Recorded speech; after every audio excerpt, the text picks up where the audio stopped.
Hello and welcome to Nitro Talk. Today we are going to be, if I can get that off, we're going to be taking a look at this Vertex Team VTX Plus 26. Even though it looks like it says 28, I always thought that says 28 on there. But no, it's Team VTX Plus 26. We're going to be taking a look at that in today's video. But before we do that, please like and subscribe. And why should you subscribe? The last video I done was on the SH3 Port 28, and there are going to be plenty of videos on mundane, run-of-the-mill engines and items. There will be, because I'm going to do videos on everything, and so some of them are going to be on boring stuff, but there will be plenty of super cool stuff to check out, such as a little taste for you.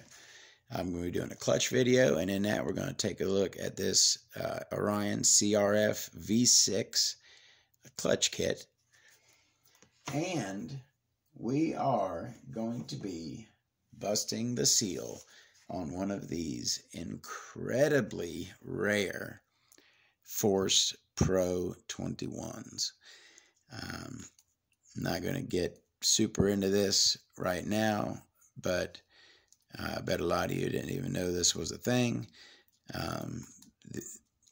We will. I've owned this thing for a couple years, and I could never bring myself to breaking that factory seal. The collector in me, but I want to make this channel good for you guys, so we're gonna pop it, and we're gonna take a look at the Force Pro 21. All right, so the Vertex here. How did I come? Because that's the most important thing. You're not here for the engine, right? You want to know why I thought of making this video on this engine. Like a lot of times, I'm reading through one of my old RC magazines. This is High Torque's RC Carb, June 2006. And there's a really cool article series in here where they basically take a guy who's never drove an RC car before and hook him up with a 8-scale buggy, teach him to drive, and by the end of the series, he races in a club race. Pretty cool series. But the buggy that they set him up with is the Sin Matrix, which has as its stock engine the old Vertex VTX 26 there.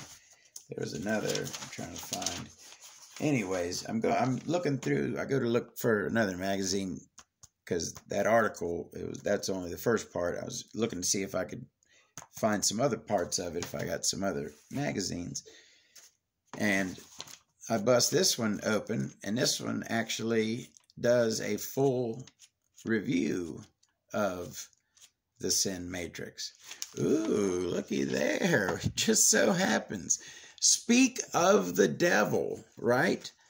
The Team Orion CRF V6 clutch. Isn't that cool?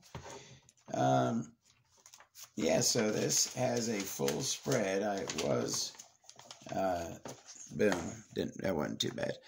On the Sin Matrix, which has as its stock engine a pull start version of the VTX Plus 26.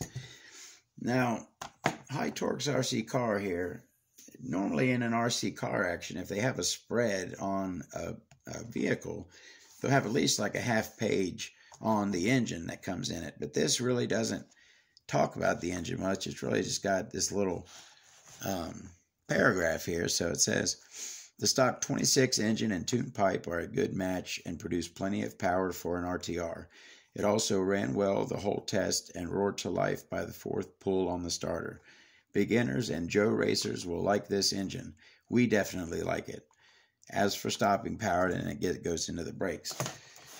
So that doesn't say a whole lot about the engine. The article, I didn't have the right section. Remember, like I said, it's like a three-parter, and the part where he talks about the engine isn't this one. So anyways, let's go ahead and take a look at this. But there is something unique about this engine. Now, when I did the Serio 30 video, that crank, or that connecting rod, shaved in half. To me, that's wild. I never saw that before, but I guess some people kind of accuse me of overselling that. But maybe it's just me. But if you tell me, let's say I'm watching this video, okay?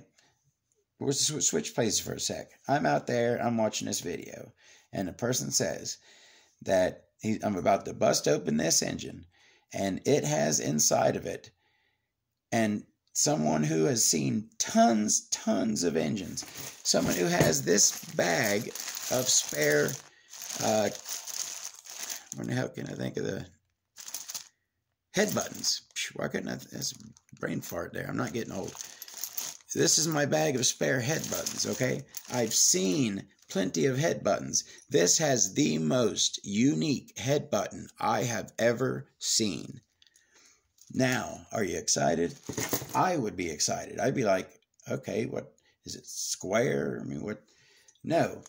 But if we pull some of these out here, your head button combustion chamber, you know, of course, is going to be slight variations in size, but generally speaking, you're going to have a, you know, flat part here, and then a domed center section, and the domed center section is looks 2 to 3 times the width of one of these. This is the squish band, this part here. So the width of one side of the squish band is approximately half to a third of the size of the combustion chamber, right? The part inside. Could y'all see that good? I need to concentrate on making sure y'all can see. So you know what I'm talking about. These head buttons, they're all pretty similar looking, right? None of these draw. They don't make you go, whoa, what the heck? What the heck is that? They just look like regular head buttons, right? But in here, now again, I opened this thing one time, and it was about 4 years ago. So I don't remember exactly what it looked like, but I do remember that it was very unique looking. All right, now have I built it up enough? Let's go ahead and bust her open and see what the heck I'm talking about. Let's grab our 2.5, I'm sure. Oh, yeah, be very careful, because, you know, I'm into, God dang it. At least this time I remembered somewhat early in the video to turn my frickin' light on. Is it not? What's going on? It ain't working.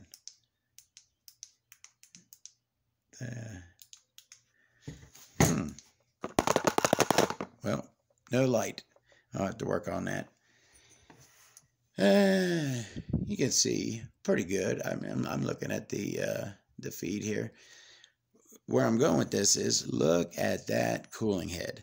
That thing, now, not a super unique look. A nice baby blue, not a super rare color, you know, good looking, but just the fact that it's absolutely pristine. There is not a frickin' anything, no one's tried to go in with a glow plug and nicked it. That thing is absolutely gorgeous. You know, I love my cooling heads. Very, very nice head on that one. All right, let's get into this. You know what? I'm not even going to go for the head first. Let's take the back off first. I'm going to make y'all wait a little bit. So, Vertex. Okay, let's talk about that for a second. for whatever reason, I don't know what it is. Maybe it's just like my mom favored my brother and my dad favored me. Why? I don't know. It's just the way it was. I have always, as far as my RTR engine manufacturer, I've always preferred SH over Vertex. Are SH engines a lot better than Vertex? I don't really think they are. I think they are better. I'm not going to say I don't think they're better. I think SH engines, generally speaking, are better than Vertex engines. But Vertex engines certainly are not junk. I just, for whatever reason, have never really dug them. All right. This isn't a pull start, so we don't have to be real careful in taking it off. So let's go ahead and pull that. And we're going to have a external one-way bearing. Looks like a 12 millimeter. And just this engine is in really good shape. It does not only the head, but as you can see, the crank. It was installed in a vehicle and used some small Phillips in there, but it is in really, really good condition. Let me see.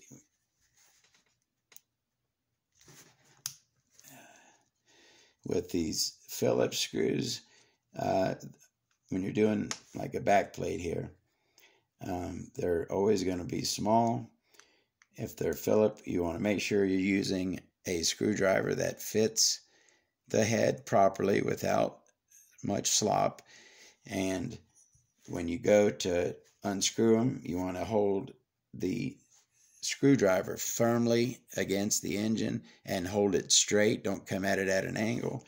Hold it straight, come at it firmly, and you don't want to strip out. The Phillips ones are much easier to strip out than the 2 millimeter hex. So just take your time, be careful, treat your engines right, they'll treat you right. All right, so we got those 4 little Phillips out of the way. Put that back. And now this, like I said, it's been sitting for like 4 years and it is not spinning. But I can look through the back and see that the piston is up. Very, very rarely will there be an interference back plate on a pull start. Usually those are bump start engines, but it's always better to be safe. So let's go ahead and, well, that thing had a good seal. Again, very, very nice looking, very good condition. Whew, well, look at that crank. That crank is just a block. I will show y'all here in a second if you want to get a little preview. Look at that thing. Not a fang to be found. All right, let's go ahead and pull that top off. I know you're just dying to see. Careful not to scratch that head. That would be not a good day. It's one. Careful. Again, just like, you don't have to be as careful when you're doing these 2.5 millimeters, but always hold your screwdriver, your driver securely and straight. You don't want to strip out anything. Alrighty. Now this is a separate head button, or is it not? Maybe it is a one-piece head and button combined. All right, drum roll. Let's first get these screws out of there. Yes, it certainly is a one-piece head and head button. And now, why is it that a Vertex of all engines, a Vertex 26 has the most unique head button setup I've ever seen. Isn't that, you would think maybe something more exotic, right? Are you ready? Look at that thing. There's like no squish band. It's all combustion chamber. Look at that.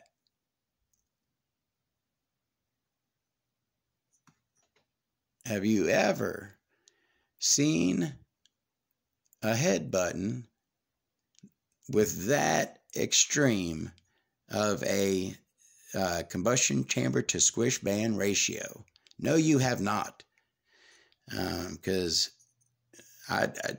if there's another engine that's like this, please let me know. I'd be very interested to know. But this is the only one I've ever seen with that much of a combustion chamber on it. Just wild. Maybe not wild to you, but wild to me, and super cool. All right, so that's that. Go ahead and we can pull the carb off of here. This has also, surprisingly, a 3-needle carb on it. Some advanced features, and then you got the friggin' Lego crank in there. All right, let's see. Now this is one that I definitely want to take all the care with. Be really careful. And I could probably, because it is stuck, I'm going to be cleaning it anyway. So I can just throw just a teeny little bit on that bearing. Didn't take much, did it? Give it a little workaround. And let's see, I have yet, all of my sleeves have popped out easy as pie in these videos. It can't happen forever. So let's see how this one wants to be. Look at that, another popper outer. All right, so that's the sleeve. And is the piston or rod gonna be a pain? It is going to be a pain. It's like new. That's why it, you know what?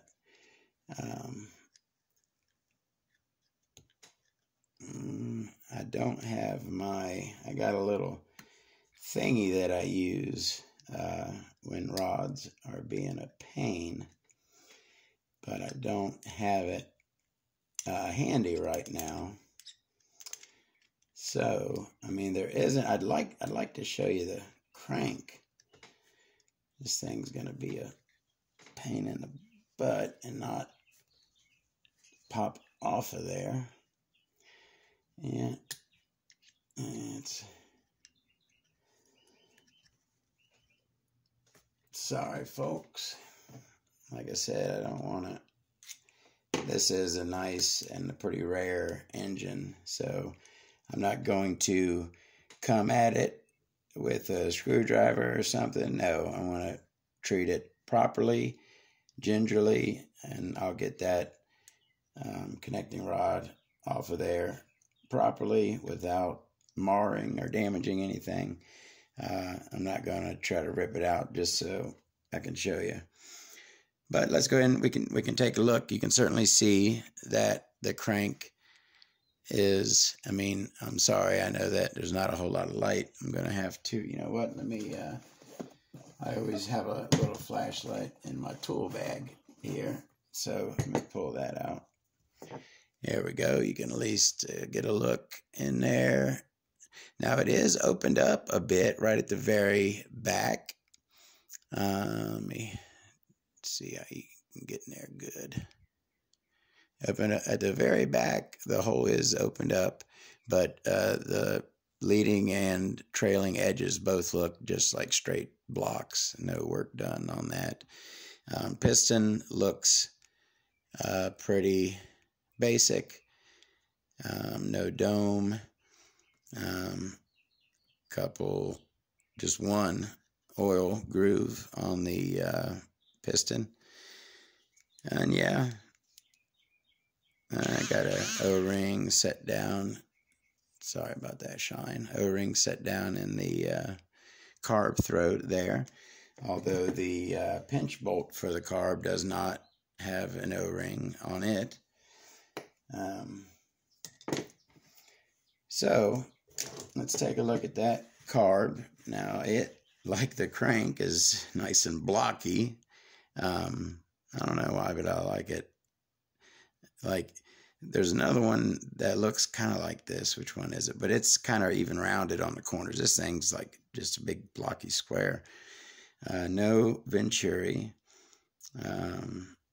Looks like we got I mean, it's a short, technically a short needle because it doesn't go all the way through, but it's a little bit longer than some. Like I said, third needle on it, 3-needle carb.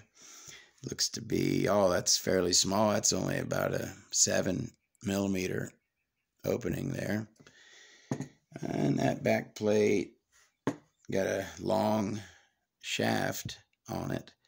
Looks like that had some rusty something happening to it. Let's take a look. We didn't take a look at that sleeve. So 3-port, a very wide intake port there. No fangs, but, you know, very good looking work. Not very well done. Let me get you a little bit more light if you want to take a good peek at it. But yeah, I don't have anything bad to say about those cuts. Yeah, that is very good looking sleeve. And those are angled. All those ports are angled very well. Yeah, good looking. Got some discoloration inside. You see that? That's kind of weird looking. This hasn't been in the ultrasonic. I didn't have the ultrasonic 4 years ago when I put this thing up. And apparently I wasn't, now when I redo an engine, it goes in the ultrasonic, so it's absolutely clean, and then I reassemble it with some light machine oil. This was, you know, before I had my process down pat, so that's why this one had locked up. So that's about it.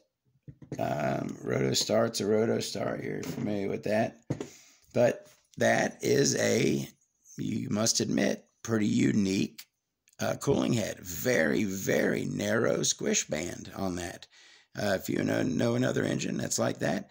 And as you can see, this one is very well Todd turboed. That standard glow plug is perfectly aligned with the bottom of the chamber. I'm very sorry. I'm sorry about that. There you go. You can get a look at it. Yeah, see? Nice and smooth in there. Looks really good. So that's the Vertex Team VTX Plus 26 nitro engine. An engine with a cool combustion chamber, 3-needle carb. I say an engine that's very well constructed. Everything looks very nice. I tell you what, I feel a little more respect for Vertex than I had before. I haven't messed with a whole lot of their engines. Really, the only ones of their engines I've messed with are like the little VX16s that you get in the super cheap Red Cat, and HSP buggies. And yeah, usually back when I was working on stuff, when I would get those in, it was someone who bought the absolute cheapest car they could buy, not an enthusiast whatsoever, someone who maybe has run an electric before, but they were never taken care of. They were never, broken in and ran properly. So every time I got in one of those, that engine was dogged out. So maybe that's what left a bad taste in my mouth with Vertex. But I tell you what, looking at this engine is very well made. Not the most performance-oriented crank, but very nice machining on everything here. And before I ramble too much, I'm going to let you go, and I'll see you next time. Y'all have a great one. Thank you very much.